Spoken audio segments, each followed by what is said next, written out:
요한복음이나 요한계시록, 요한일서, 2서, 3서 이런 책들 때문에 우리에게 익숙하긴 하지만 바울 서신에는 한 번밖에 나오지 않는다고 말씀을 지난번에 드렸습니다. 바울 서신에 한 번 딱 갈라디아서 2장에서 등장을 하는데, 그때 이제 지금 프린트에는 안 나와 있지만 다시 한번 읽어보도록 하겠습니다. 갈라디아서 2장 8절부터 9절까지, 갈라디아서 2장 8절부터 9절까지를 이수미 목사님께서 한번 읽으시면 되겠습니다. 이 뒤에는 이 세대의 통치자들이 갈라디아서 2장 8절부터 9절까지. 갈라디아서 베드로에게 역사. 예. 죄송해요. 됐어.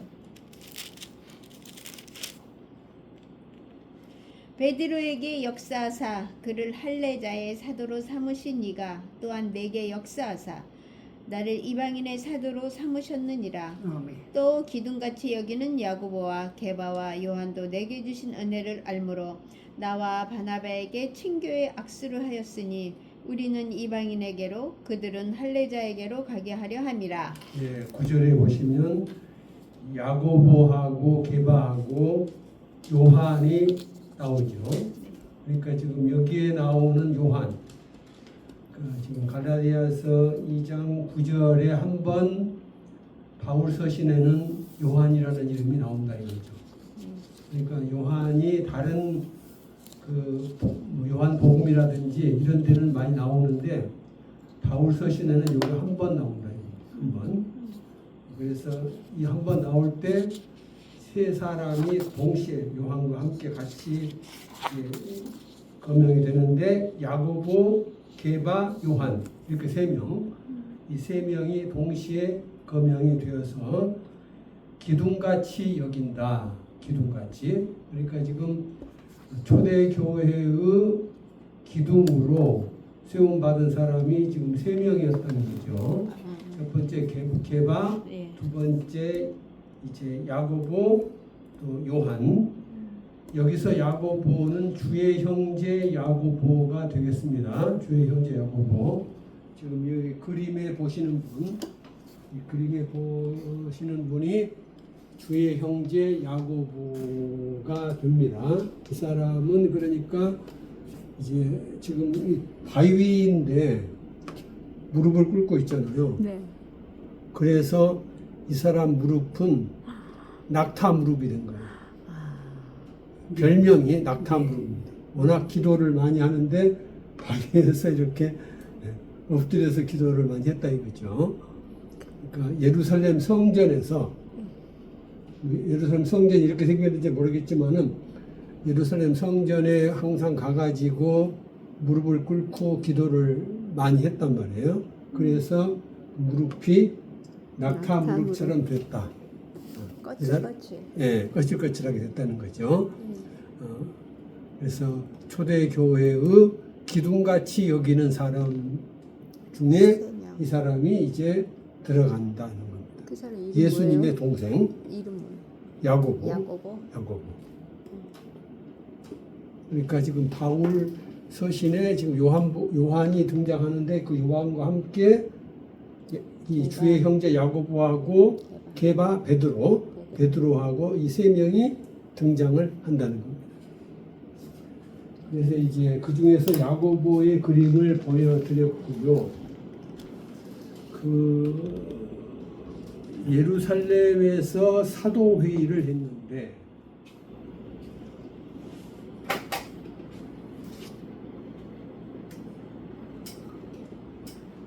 뒤에 보이시죠? 네. 사도회의 48년 혹은 49년 예루살렘에서 사도회의를 할 때, 그때 이제 지금 참석을 당연히 요한도 했고요. 그러나 가장 이 사도회의에서 중요한 역할을 한 사람이 베드로하고 야고보 두 사람이 되겠습니다. 그래서 이제 이 사도 회의를 전후해서 야고보 주의 형제 야고보가 초대 교회 예루살렘 교회에서 중요한 역할을 맡게 되었다라고 하는 것을 알 수가 있고요. 그래서 이제 그 중에 지금 요한이 사도 요한이 포함된다. 그러니까 지금 지난 시간에 말씀드린 내용도 요한, 지지난 주에도 요한을 얘기했습니다. 그러니까 지금 3주 연속해서 요한에 대한 강의를 하고 있는데 지금 요한이 초대교회에서 사도 베드로 그리고 주의 형제 야고보와 함께 대단히 중요한 인물로 사역을 했다는 걸 말씀을 드립니다. 그리고 이제 전도자 빌립이 있는데 사마리아로 갔어요. 이것은 사도행전 8장에 나오는 내용인데 송영태 목사님께서 사도행전 8장 14절부터 17절까지 읽어주시면 감사하겠습니다. 사도행전 4장 8장 8장 14절부터 17절 프린트에 내가 적어놨어요. 17절 말씀. 14절부터 아멘. 예루살렘에 있는 사도들이 사마리아도 하나님의 말씀을 받았다함을 듣고 베드로와 요한을 보내매 그들이 내려가서 그들을 위하여 성령 받기를 기도하니 이는 아직 한 사람에게도 성령 내리신 일이 없고 오직 주 예수의 이름으로 세례만 받을 뿐이더라. 이에 두 사도가 그들에게 안수하며 성령을 받는지라. 시몬이 사도들의 안수로 성령 받는 것을 보고 돈을 거기까지만요. 예. 그래서 지난번에도 이미 이 빌립 전도자 빌립에 대해서는 말씀을 드렸는데 이 전도자 빌립이 사마리아로 가서 복음을 전도했다 이거죠. 그러니까 예수님께서 이제 수가성에 가서 전도를 하셨는데 이 수가성하고 사마리아 성하고는 약간 떨어져 있습니다. 그러니까 수가성은 이제 약간 동쪽에 있고요. 동쪽에 있고 사마리아 성은 그 북이스라엘의 수도였거든요. 상당히 중요한 도시입니다. 그 도시에는 아직 이제 복음이 안 들어갔었는데 그 도시에 복음을 증거한 사람이 전도자 빌립이었다 이거죠. 이 전도자 빌립이 이 사마리아 성의 복음을 증거하고 상당수의 사람들이 예수를 믿게 되었을 때에 그때 이제 예루살렘 모교회에서 대단히 기뻤겠죠. 지금 복음이 이제 주님 말씀대로 예루살렘과 사마리아와 온 유대와 땅 끝까지 전하게 된다. 그래서 너희가 증인이 되라고 말씀하셨는데 제일 처음에 예루살렘을 얘기했고 그 다음에 말씀하신 곳이 사마리아입니다. 그 사마리아로 지금 전도자 빌립이 가서 예수님의 그 말씀을 이제 실천을 했기 때문에 예루살렘에 있던 사도들이 기뻤겠죠. 그래서 두 사람을 파송을 하는데 누구를 파송하느냐? 베드로하고 요한을 파송했다. 그러니까 지금 요한이 예루살렘 교회의 대표로 베드로와 함께 사마리아로 내려가서 사마리아 사람들에게 지금 확실하게 복음을 다지는 역할을 하고 있습니다. 그러니까 지금 이제 그만큼 초대 교회에서 이 사도 요한이 베드로보다는 조금 이름이 떨어지긴 했지만 상당히 중요한 역할을 했다는 사실을 알 수가 있습니다. 베드로와 버금가는 베드로만큼 중요한 베드로 다음으로 중요한 그러한 위치에서 초대교회를 이끌어 간 지도자였다는 사실을 알 수가 있습니다. 그리고 이제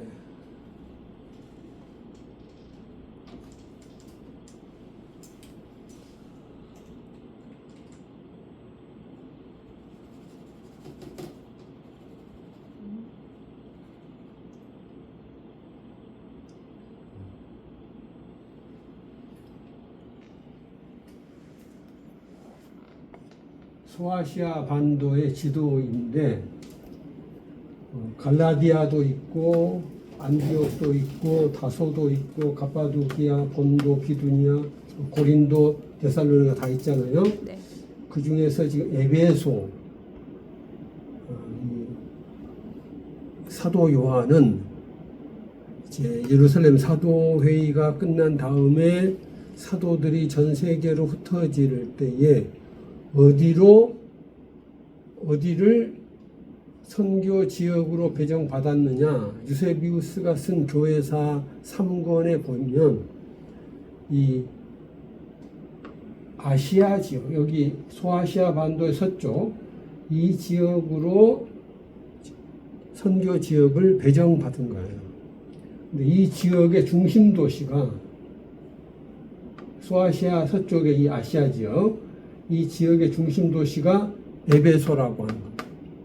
그러니까 에베소를 중심으로 하여 사도 요한은 에베소를 중심으로 하여 이제 복음 사역을 하게 되었습니다. 에베소. 그리고 이제 이 유세비우스의 이야기 말고도 우리가 요한계시록 1장부터 3장까지 여러분들께서 이제 많은 목사님들과 교수님들이 요한계시록 강의를 많이 하신다는 사실을 알고 있는데요. 이 요한계시록 1장부터 3장까지에는 에베소라는 도시가 많이 나오고 이 사도 요한이 에베소를 중심으로 하여 사역했다는 사실을 알 수가 있습니다. 이제 그 다음 지도를 또 보겠어요.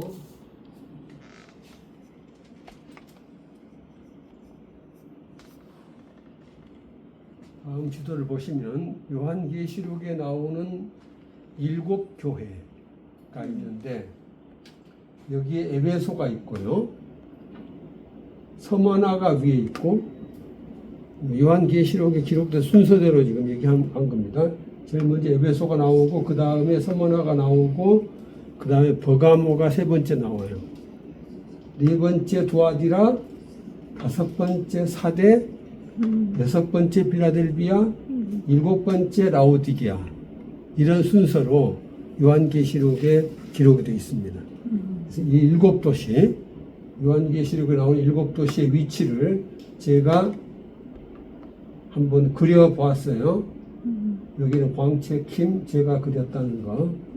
이건 저의 사인.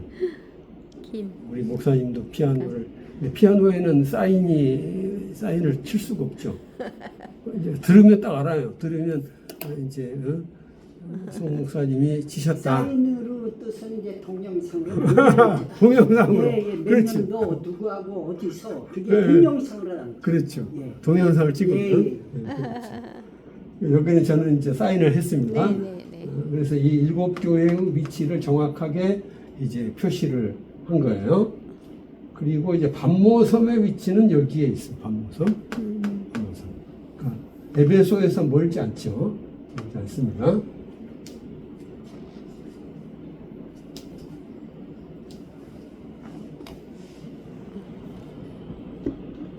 그래서 이제 이 7교회가 등장하는데 그 중에서 이 에베소가 사도 요한하고는 가장 중요한 연결되는 도시예요. 그러니까 에베소를 중심으로 하여 사역을 했고 나머지 6교회와 그런 그 밖의 교회들과는 간혹가다가 접촉을 했겠죠. 그러나 이제 워낙 사도 요한이 위대한 분이기 때문에 그 주변의 교회 성도들도 사도 요한을 존경하고 많이 따랐다는 사실을 우리가 짐작할 수가 있습니다. 그래서 요한계시록 1장 9절부터 19절까지를 읽어보겠는데 장신자 목사님께서 요한계시록 1장 9절부터 19절까지를 읽어주시면 감사하겠습니다. 나 요한은 너희 형제요 예수의 환난과 나라와 참음에 동참하는 자라. 하나님의 말씀과 예수의 증거를 인하여 반모라 하는 섬에 있었더니 주의 날에 내가 성령에 감동하여 내 뒤에서 나는 나팔 소리 같은 큰 음성을 들으니 가로되 너 보는 곳을 책에 써서 에베소, 서머나, 버가모, 두아디라, 사데, 빌라델비아, 라우디아 7교회에 보내라 하시기로 몸을 돌이켜 나더러 말한 음성을 알아보려고 하여 돌이킬 때에 7 금촛대를 보았는데 촛대 사이에 인자 같은 이가 발에 끌리는 옷을 입고 가슴에 금띠를 띠고 그 머리와 털의 희기가 흰 양털 같고 눈 같으며 그의 눈은 불꽃 같고 그의 발은 풀무에 단련한 빛난 주석 같고 그의 음성은 맑은 물소리와 같으며 그 오른손에 7별이 있고 그 입에서 좌우에 날성검이 나오고 그 얼굴은 해가 힘있게 비추는 것 같더라. 내가 볼 때에 그 발 앞에 엎드려 죽은 자같이 되매 그가 오른손을 내게 얹고 가라사대 두려워 말라 나는 처음이요 나중이니 곧 산자라. 내가 전에 죽었었노라. 볼지어다 이제 세세토록 살아있어 사망과 음부의 열쇠를 가졌노니 그러므로 내 본 것과 이제 있는 일과 장차 될 일을 기록하라. 아멘. 예. 네. 그러니까 이제 17절에 보시면 내가 볼 때에 그 발 앞에 엎드러져 죽은 자 같이 되매 그가 오른손을 내게 얹고 가라사대 두려워 말라 나는 처음이요 나중이니 알파요 오메가다. 그죠?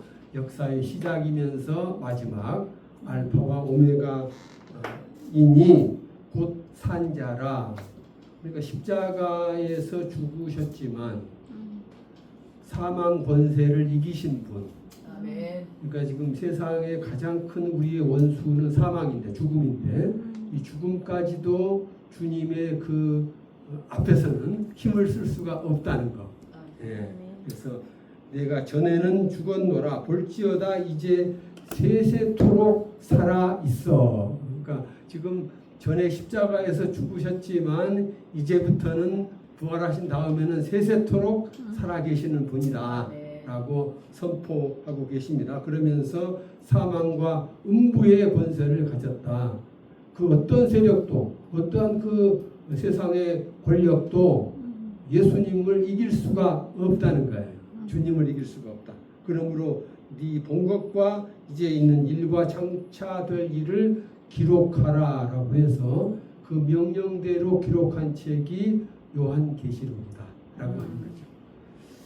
그 요한계시록을 이제 반모섬에서 기록을 하였는데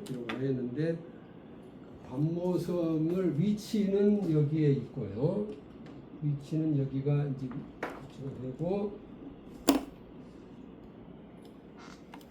멋있죠?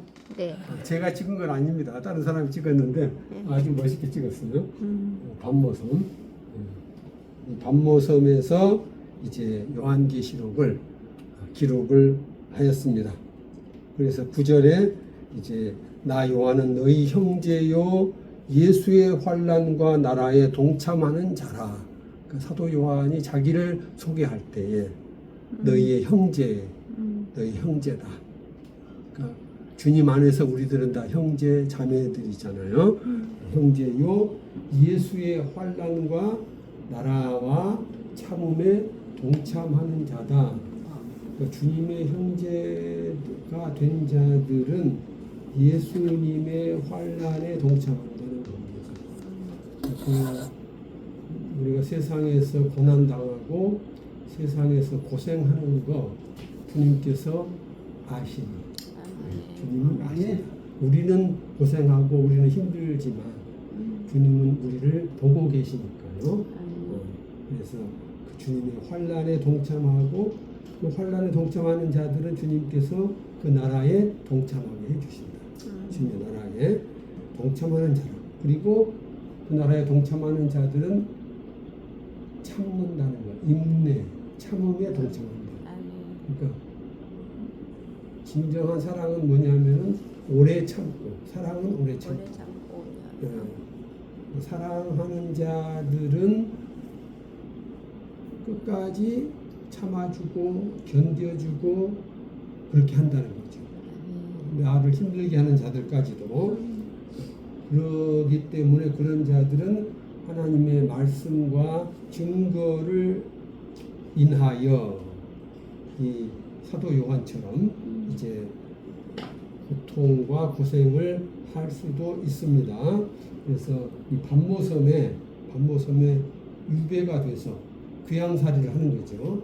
유배가 돼서 이 섬에서 지금 주님의 그 말씀을 증거하다가 그 증거 때문에 이 반모라는 섬에 귀양을 가서 지금 환난을 당하고 있는 그 처지에 요한계시록을 썼다라고 하는 겁니다.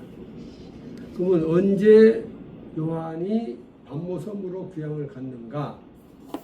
저는 뭐 역사를 공부하기 때문에, 역사를 강의하기 때문에 연도를 항상 얘기를 해요. 대강 94년경, 주후 94년경입니다. 대강 주후 94년경에 반모섬으로 귀양을 갔고요. 그리고 요한을 반모섬으로 귀양 보낸 사람은 누구냐? 도미티안 황제라고 하는 황제, 로마 제국의 황제가 되겠습니다. 도미티안 황제. 머리에 면류관을 썼습니다. 이게 지금 월계수예요. 월계수. 그러니까 서양 사람들은 그 면류관을 만들 때 황금으로 만들기도 하지만 보통은 이렇게 월계수 나무 가지로 만들어요. 그래서 썩어질 면류관이라는 말을 쓰는 겁니다. 왜 썩어진다는 말을 쓰냐면은 이게 오래되면 시들겠죠. 네. 그러니까 썩어질 면류관이라는 말을 쓰는 거예요.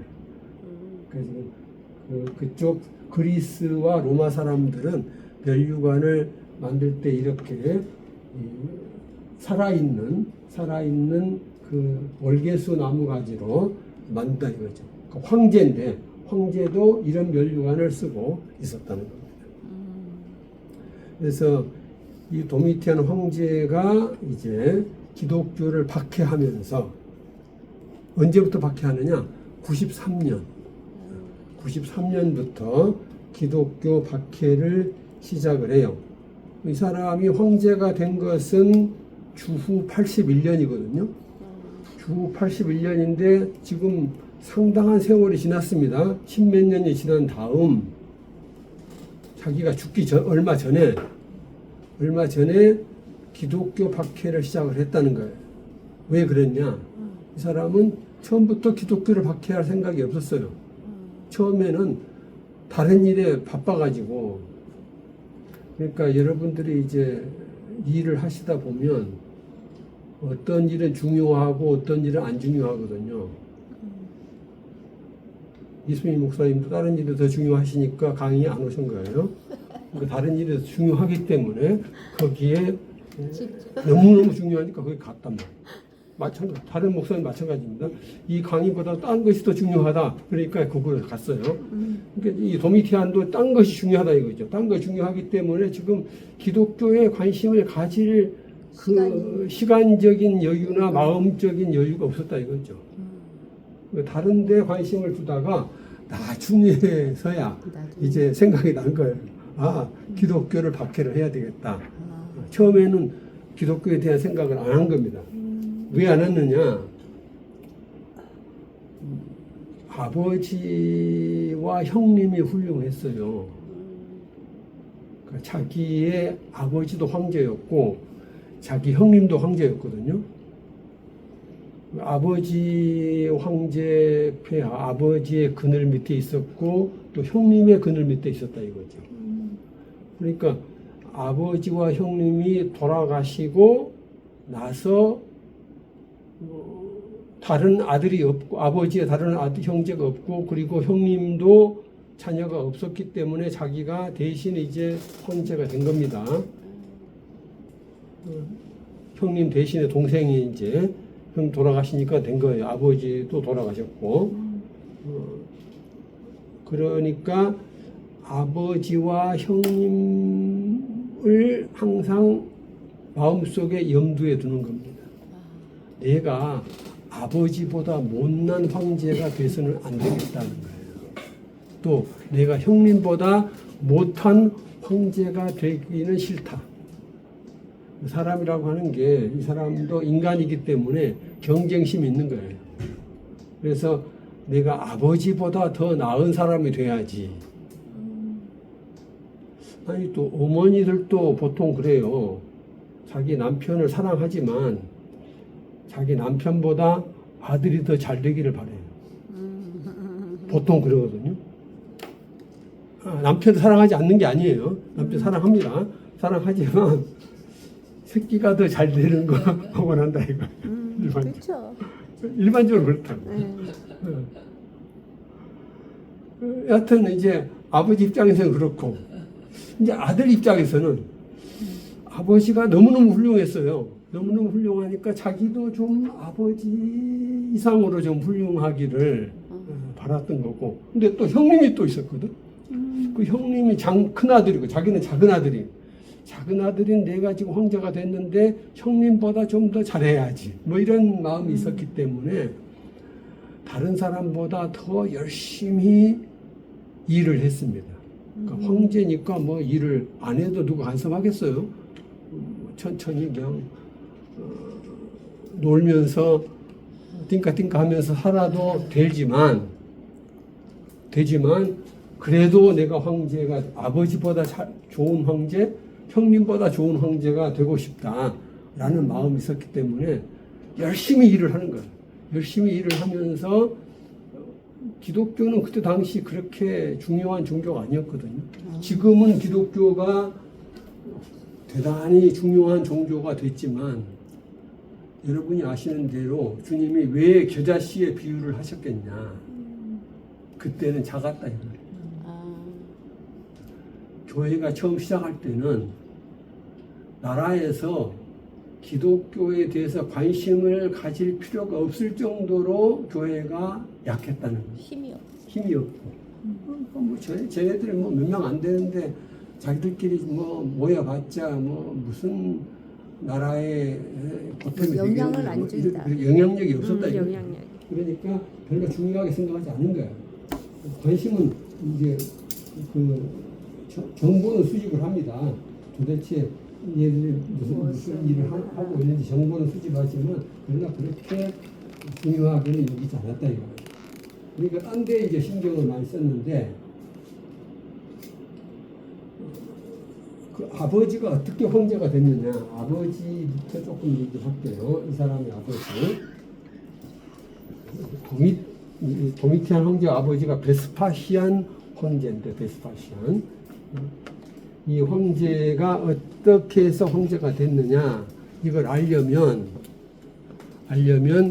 그때 당시의 유대 전쟁, 그때 일어났던 유대 전쟁을 조금 생각을 해 보셔야 됩니다. 여러분들께서 주님이 말씀하시기를 돌 위에 돌 하나도 남지 않고 다 없어지리라 말씀하셨죠. 그 말씀이 이루어진 전쟁이 유대 전쟁이에요. 유대 전쟁. 주후 66년부터 주후 73년까지 유대 전쟁이 일어나는데 그 유대 전쟁 때 이 사람이 크게 활약을 해요. 아직 그때는 유대 전쟁 때는 이 사람이 장군이었습니다. 황제가 아니고 장군. 그냥 일반 장군이었어요. 그때 황제는 누구였느냐? 네로 황제. 그러니까 네로 황제가 황제일 때 유대 전쟁이 일어난 겁니다. 그때 이제 네로 황제가 황제일 때 유대 나라 사람들이 반란을 일으켜요. 주후 66년도에 유대 사람들이 반란을 일으키는데 왜 반란을 일으키느냐? 독립을 하고 싶다는 겁니다. 그러니까 여러분들께서 이제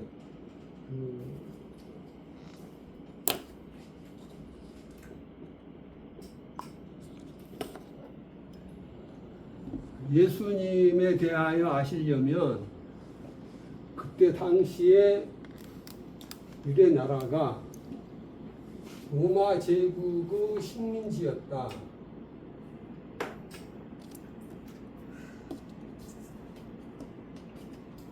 사실, 로마 제국의 식민지였다는 사실을 생각을 하셔야 돼요. 예수님이 태어나실 때도 이스라엘이 로마 제국 식민지였고, 예수님을 처형한 십자가에 못 박아 죽인 총독도 로마 총독인 빌라도 총독이었다 이거죠. 그 빌라도, 사도신경을 우리가 암송할 때 본디오 빌라도에게 고난을 받으사, 그렇죠, 십자가에 못 박혀 죽으시고 라고 사도신경 암송할 때마다 빌라도 이름을 거명을 합니다. 그러니까 빌라도는 지옥에서도 괴롭겠죠. 매번 사도신경 외울 때마다 기독교인들이 빌라도 이름을 부르니까 빌라도가 굉장히, 사실은 빌라도가 천당에 갔다는 말이 있어요. 왜냐하면 빌라도가 나중에 이제 회개를 하고 예수를 믿었다는 말이 있거든요. 그러니까 그래도 천당에 만약 갔다고 해도 그 사도신경 암송하는 소리를 들을 때마다 상당히 괴로울 거예요. 회개하는 마음으로 나 때문에 주님이 십자가에 달리셨구나 회개했다고 해도 항상 괴로울 텐데, 로마 제국이 그러니까 지금 이스라엘을 식민지로 통치하고 있을 당시거든요. 유대인들은 독립을 하고 싶었습니다. 독립을 하고 싶었는데 일부 유대인들은 뭐 그럴 거 있느냐, 로마 제국이 큰 나라인데 우리가 미국, 우리 한국도 그렇죠. 우리가 미국하고 잘 지내야 되지 않느냐, 그렇잖아요. 성조기를 흔들면서, 그러니까 전광훈 뭐 이런 사람들은 성조기를 흔들면서 이제 미국을 좋아해요. 그렇게까지는 할 거 없는데 하여튼 그래요. 그런 것처럼 그때 당시 유대인들도 일부는 로마 제국을 좋아하는 사람이 있었습니다. 일부는. 그리고 일부는 독립을 하고 싶은 사람들이 있었는데 그 사람들이 주후 66년도에 독립전쟁을 일으켜요. 그럴 때 우리 기독교 지도자인 야고보를 찾아가서 우리가 함께 독립전쟁을 하자라고, 교회도 독립전쟁에 참가하라고 요구를 합니다. 그럴 때 야고보가 거절해요. 아까 그 야고보 있었잖아요. 낙타무로 된 사람. 그 사람한테 같이 독립전쟁 하자고 이제 얘기를 하니까 야고보는 우리 교회는 정치에 개입을 하지 않겠다. 그래서 독립전쟁에는 참가하지 않는다라고 거절을 했기 때문에 야고보를 죽여요. 유대인들이. 야고보는 그래서 순교합니다.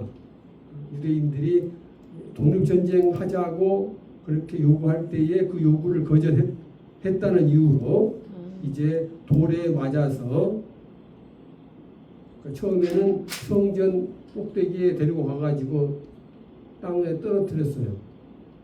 예수님도 사단이 성전 꼭대기에 데리고 가가지고 네가 떨어져 봐라, 그러면 천사들이 받쳐줄 거다, 그렇게 말했잖아요. 바로 그 일을 예수님은 이제 거절하셨는데 이 야고보가 당한 거예요. 야고보를 성전 꼭대기에서 떨어뜨렸습니다. 안 죽었어요. 안 죽으니까 그 다음에 돌로 쳐서 죽였거든요. 그러니까 이제 나머지 초대교회 성도들이 어디로 도망가느냐? 요단강 동쪽으로 피난을 갑니다. 예루살렘을 버리고. 그러니까 지금 유대 전쟁이 일어날 것을 미리 예상을 하는 거죠. 지금 독립 전쟁을 하니까 우리 교회는 이 전쟁에 참가하지 않겠다. 우리 지도자인 야고보까지 죽였는데 우리는 거기에 너희들과 동참하지 않는다 하고서 요단강 동쪽으로 피난을 갔고, 이제 전쟁에 참가한 유대인들이 66년도에 전쟁을 일으킵니다. 그런데 처음에 유대인들이 이겨요. 어디에서 이기냐? 이 벳호론 여기 이게 지금 보이는데 벳호론이라고 하는 곳에서 벳호론이라는 곳에서 전투에 이깁니다. 시리아 총독이었던 사람이 이제 군대를 이끌고 진압을 하기 위해서 예루살렘으로 이제 왔다가 도저히 여기를 함락을 못 시키겠으니까 돌아가는 길에 여기에서 매복에 걸려가지고 전멸해요. 로마군이. 그러니까 뭐 압도적으로 많은 로마군은 그러면은 뭐 지금의 미국 군대하고 비슷하거든요. 근데 미군이 중공군한테 전멸당한다. 한번 생각을 해봐요. 보통 일이 아니잖아요. 그런 일이 여기서 벌어진 겁니다. 벳호론에서 로마군이 지금 전멸당한 거예요. 겨우 총독은 살아남아서 도망은 가지만은 겨우 살아남은 거고 대부분이 다 죽습니다. 여기서. 이렇게 이제 죽으니까 지금 이 독립군이 파란 색깔이 이제 독립군이 차지한 땅이에요. 독립군이 이제 이 지역을 차지합니다. 갈릴리 지방하고. 그러니까 빨간 색깔은 로마군이 장악한 지역이고요. 빨간 색깔은 독립군이 장악한 지역은 이 파란 색깔 갈릴리 지역하고 이 해안 지방 일부 그리고 이두메아 뭐 이런 지역, 베레아 지방 뭐 이런 지역은 이제 독립군이 차지를 합니다. 유대 독립군이. 그러나 이제 해안 지방 일부 여기 말고 대부분의 해안 지방은 전부 로마군이 지금 점령하고 있죠. 그러니까 지금 이 중요한 지역과 이 중요한 지역 유대인 핵심 지역 예루살렘을 포함해 가지고 이 중요한 지역과 갈릴리 지역이 독립군이 차지한 겁니다. 로마군은 지금 이제 후퇴를 할 수밖에 없어서 이런 상황이 되니까 네로 황제는 이제 당황을 했죠. 아니 유대 나라 조그만 나라인데 그 나라 독립군이 뭐 한 줌도 안 되는 몇만 명밖에 안 되는 사람들이 뭉쳐가지고 반란을 일으키니까 이 대로마 제국의 군대가 여기서 당하고 벳호론에서 당하고 지금 이 지역을 다 뺏겼단 말이에요. 가만히 있을 수가 없죠. 다시 공격을 해야 되겠죠. 그래서 이제 아까 얘기한 이 베스파시안 장군을 이 사람을 이제 진압군 총사령관에 임명을 한 거예요. 이 사람이 이제 네로 황제의 최측근이었거든요. 네로 황제가 아주 너는 믿을 수 있다. 이 사람 믿은 거예요. 이 사람한테 6만 명 이상의 대군을 줍니다. 그러니까 여러분들이 6만 명은 얼마 안 된다고 생각하시면 안 돼요. 왜냐하면 그때 당시는 사람 인구가 적기 때문에 6만 명이라 해도 어마어마한 군대예요. 대군입니다. 지금은 6만 명이 얼마 안 되는 것처럼 생각할 수 있을지 몰라도 그저 당시는 굉장한 거예요. 그 6만 명 이상의 대군을 이 사람한테 맡겨가지고 당신이 진압을 해라. 이렇게 이제 하니까 이 사람이 군대를 이끌고 이제 제일 먼저 어디로 가느냐? 갈릴리로 가요. 북쪽에서 내려옵니다. 위에서 내려와요. 위에서 내려와가지고 이 갈릴리 지역으로 공격을 하는데 이 갈릴리 지역에서 이제 독립군 총사령관직을 맡은 사람이 누구였느냐? 이 사람이었습니다. 유명한 요세푸스라는 사람. 요세푸스 많이 들어봤죠? 네. 요세푸스. 유대 전쟁사라고 하는 유명한 책을 쓴 사람이에요. 그러니까 신학을 공부하는 목사님들과 교수님들은 반드시 알아야 될 사람이 이 사람이에요. 요세푸스. 유대 전쟁사와 유대 교대사를 쓴 사람. 요세푸스. 이 사람이 그때 당시는 독립군이었다. 이거 독립군. 독립군인데 어떤 독립군이냐? 갈릴리 지역을 방어하는 총사령관, 독립군 총사령관이었다. 지금 이 지역을 지금 방어하는, 이 파란 색깔 이 지역을 방어하는 독립군 총사령관으로 이 요세푸스라는 사람이 활약을 하고 있었는데, 이 사람이 이 요타파타라는 곳에서 전투가 벌어지는데, 베스파시안이 이끄는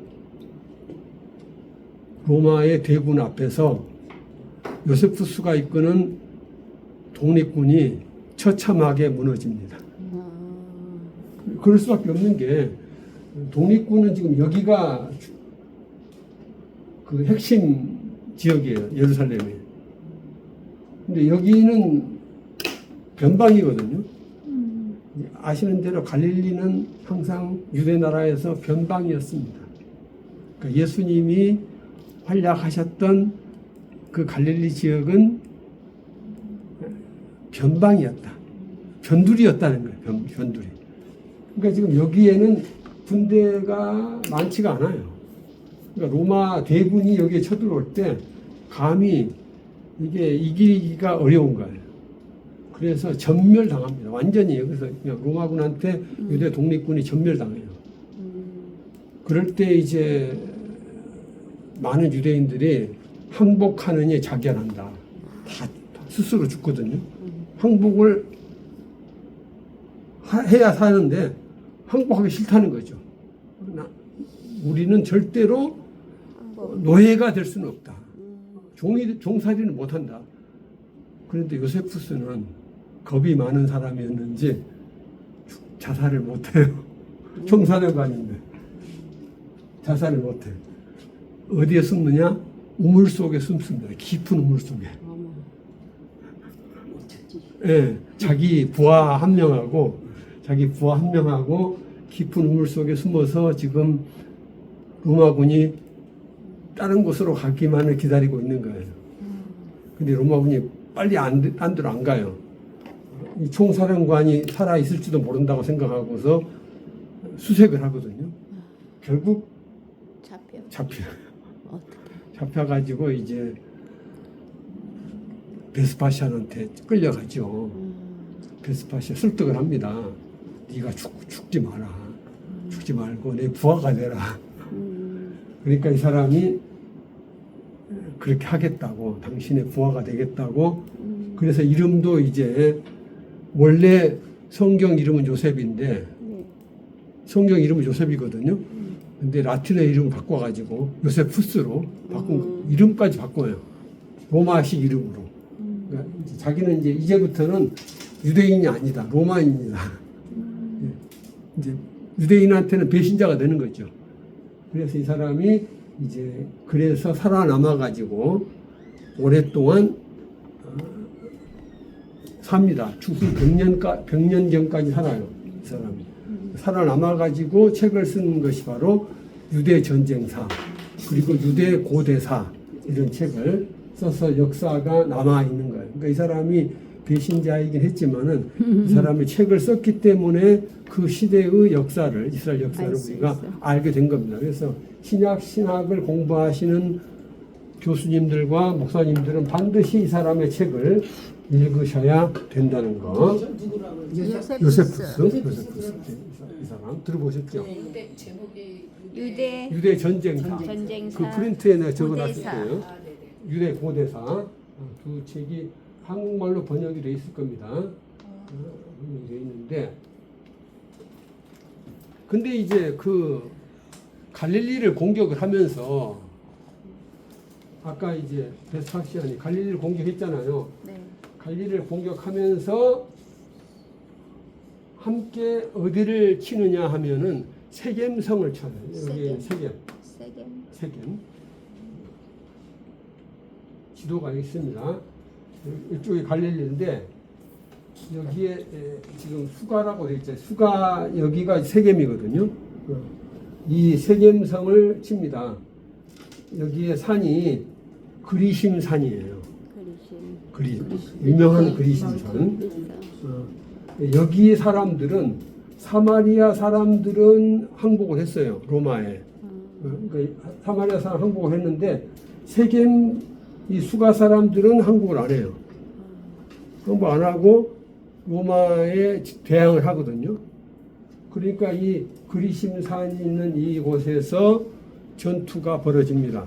그곳에는 이제 베스파시안 직접 가지를 않고 자기 부하 장군을 보내요. 부하 장군을 보내가지고 이곳에 있는 이제 이곳에 저항하는 사마리아 사람들을 이제 공격을 하는데 바로 그 그림을 지금 그린 겁니다. 왼쪽에 있는 산이 에발산이고 오른쪽에 있는 산이 그리심산이에요. 그러니까 여러분들께 성경을 이렇게 읽으실 때 신명기 이경호 목사님께서 신명기 11장 29절부터 31절까지 이경옥 목사님께서 11장 29절부터 31절까지 읽으시면 되겠습니다. 내 하나님 여호와께서 내가 가서 얻을 땅으로 너를 인도하여 들이실 때에 너는 그리심산에서 축복을 선포하고 에발산에서 저주를 선포하라. 이 두 산은 요단강 저편 곧 해지는 편으로 가는 길 뒤 길갈 맞은편 모래 상수리 나무 곁에 아라바에 거하는 가나안 족속의 땅에 있지 아니하냐. 너희가 요단을 건너 너희 하나님 여호와께서 너희에게 주시는 땅에 들어가서 얻으려 하나니 반드시 그것을 얻어 거기 거할지라. 예. 내가 거기까지. 그러니까 길갈이라는 도시가 굉장히 중요한 도시잖아요. 길갈 부근에 세겜성이 있단 말이에요. 세겜성. 이 세겜성의 왼쪽이 에발산이고 오른쪽이 이제 그리심산이었다 이거죠. 이 세겜성입니다. 그러면 장신자 목사님께서 요한복음 4장 19절부터 21절까지 여기도 읽어주시면 감사하겠습니다.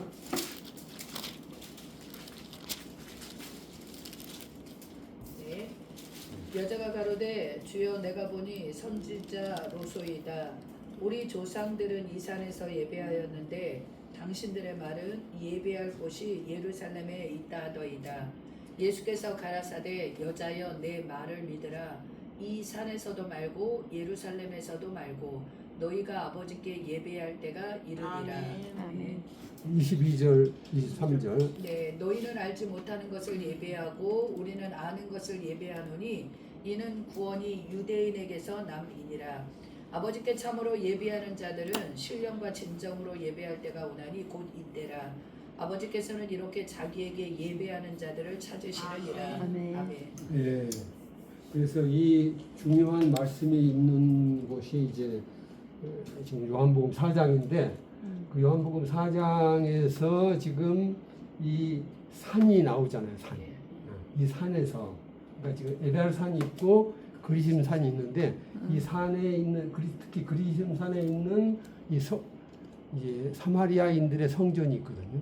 그러니까 이제 예루살렘 성전이 있지만 예루살렘 성전에 가기 싫은 거예요. 왜냐하면 북이스라엘 사람들은 우리는 예루살렘을 인정할 수가 없다는 거죠. 인정할 수 없고 그리심산은 바로 옛날 세겜성이 있던 바로 그곳이 아니야. 세겜성. 여호수아가 뭐 했냐? 세겜성에서 세겜의 언약을 맺은 거거든요. 바로 그 중요한 이 곳이 세겜성이니까 이곳에 있는 그 자기들이 만든 산당에서 예배를 드리겠다 이거죠. 그래서 이제 그런 자존심을 내세웠기 때문에 여자가 이제 사마리아 여인이 20절에 보시면 우리 조상들은 이 산에서 예배하였다라고 말씀을 하고 있습니다. 그러니까 예수님께서는 이 산에서도 말고 예루살렘에서도 말고 장소가 중요하지 않다는 거죠. 신령과 진정이 중요하다라는 말씀으로 하나님 아버지께 참으로 예배하는 자들은 신령과 진정으로 예배할 때가 온다라는 말씀을 이제 하셨습니다. 여하튼 이제 이